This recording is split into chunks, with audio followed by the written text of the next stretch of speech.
ஓம் சக்தி. ஆன்மீக பணிகளில் ஒற்றுமை தேவை.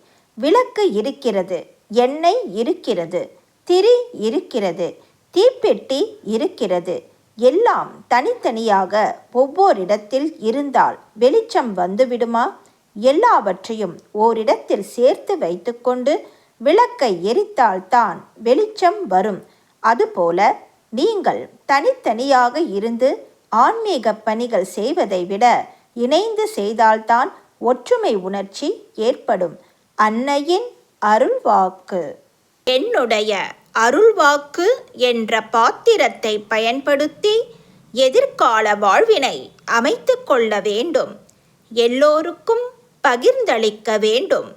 அன்னையின் அருள்வாக்கு.